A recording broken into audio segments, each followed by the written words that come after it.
Trump, syphilis. The New Republic has a theory that Donald Trump may have contracted syphilis in the 1980s, around the time he looked like this.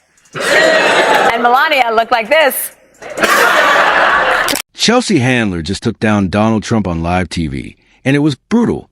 She didn't hold back, calling out his ego, his lies, and even his signature hairstyle. The takedown was so harsh, you'd think a spray tan was melting on the spot. If you enjoy seeing Trump get a verbal smackdown, this was one for books. Chelsea went all in.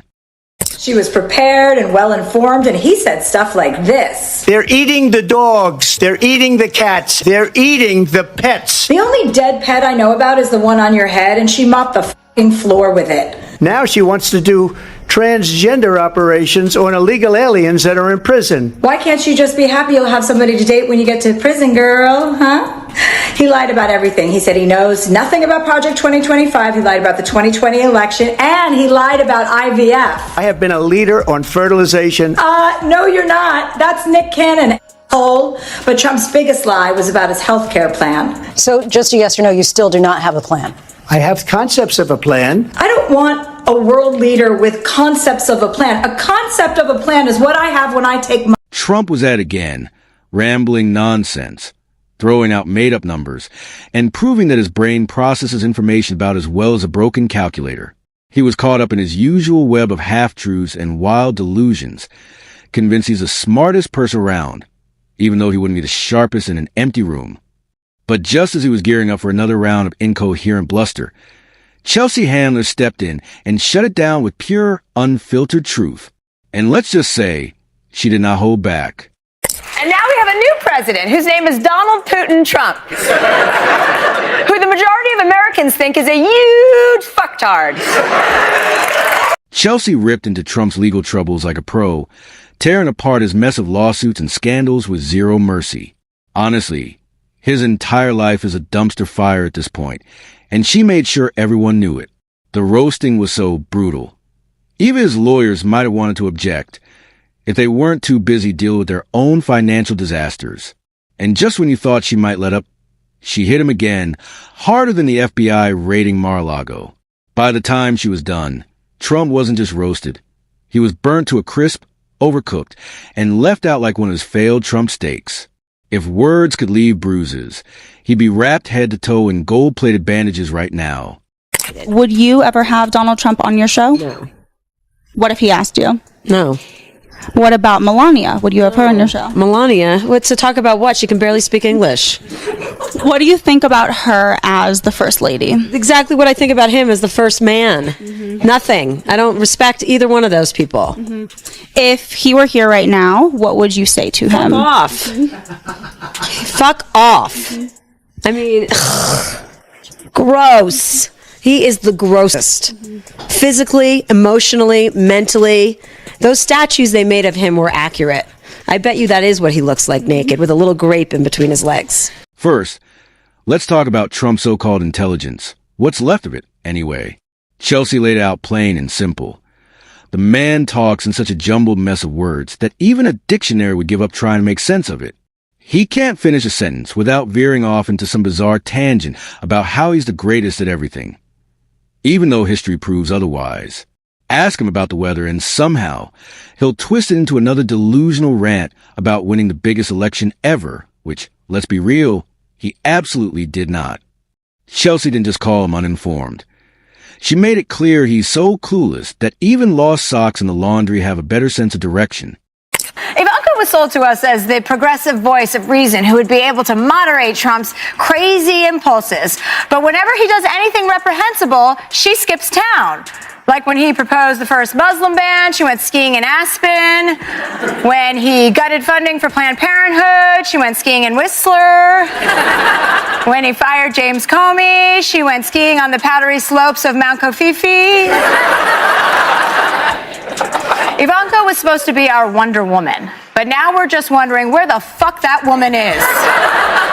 And we know she's not skiing because it's June and also because her dad deported all the snow. Then came Chelsea's takedown of Trump's never-ending obsession with himself.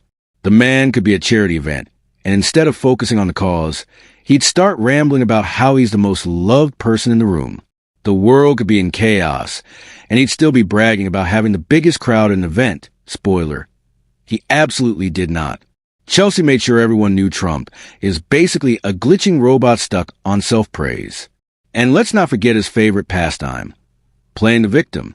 If whining were a career, he'd actually be the billionaire he claims to be. Every time he loses, it's a conspiracy. Every time someone criticizes him, it's fake news. Every time he faces consequences, it's a witch hunt. The only thing he hasn't blamed for his failures is his own reflection, probably because self-awareness is as foreign to him as humility. Chelsea made it clear.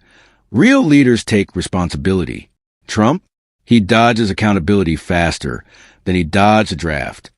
I started wondering what Donald Trump will be saying to his kids and Melania's body double sitting in his gold-plated dining room. Trump has a lot to be thankful for. On his recent trip to Asia, he got to play this super fun game of Red Rover in the Philippines with Duterte. Red Rover, stop sending Mexicans over. He's also thankful that Melania was able to find a new friend when she was over in Beijing. It turns out she's as eloquent on Twitter as her husband. After meeting the panda, Melania tweeted, "Wonderful to met Gugu." Then came the physical roast. And let's just say, Chelsea did not hold back. She didn't just take the gloves off. She lit them on fire and watched them burn. First up, Trump's complexion. Chelsea pointed out the obvious. The man looks like he lost a fight with a bag of Cheetos. That orange glow? It's less of a tan and more of a cry for help. Somewhere out there, a spray tan artist is probably in hiding because whatever they did to Trump has to be a crime. She even joked that his color scheme might be the result of a tragic mishap at a self-tanner factory involving an industrial-strength leaf blower. And then his hair. Oh, Chelsea was just getting started. She described it as a failed science experiment, like a squirrel got trapped in a wind tunnel while clinging to a family of blonde guinea pigs. She even speculated that every morning, a team of engineers, meteorologists, and possibly magicians gathers to figure out how to arrange the infamous swirl. And just when you thought it couldn't get better, Chelsea suggested that his hair might not even be hair at all, but an elaborate bird's nest home to a very confused bald eagle. And Trump is tired of all the infighting. You know he hates when people fight. He absolutely hates it. I'd like to punch him in the face, I'll tell you. I'm going to bomb the shit out of him. Knock the crap out of him, would you? Seriously. Okay? Just knock the hell. I promise you, I will pay for the legal fees. I promise. Yeah, throw him out. Throw him out into the cold. Go home to mommy. Go home to mommy.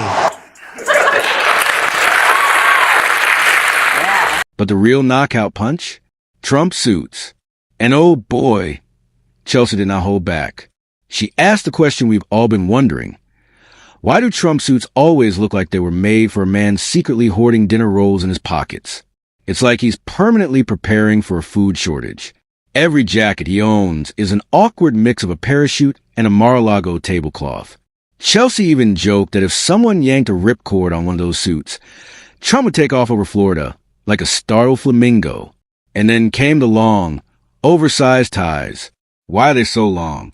Is he hiding classified documents down there? Are they emergency escape ropes in case the FBI shows up again?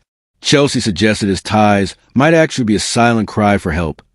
Deep down, Trump just wants to be rescued by a tailor with measuring tape and a dream. In the end, Chelsea did what great comedians do best. Use cold, hard truth to roast the biggest joke of them all, Donald J. Trump. If you missed this legendary moment, don't worry. We've got it all. But fair warning. If you're a Trump fan, this one's gonna sting. If you're not, well, let's just say this is a comedy gold you've been waiting for.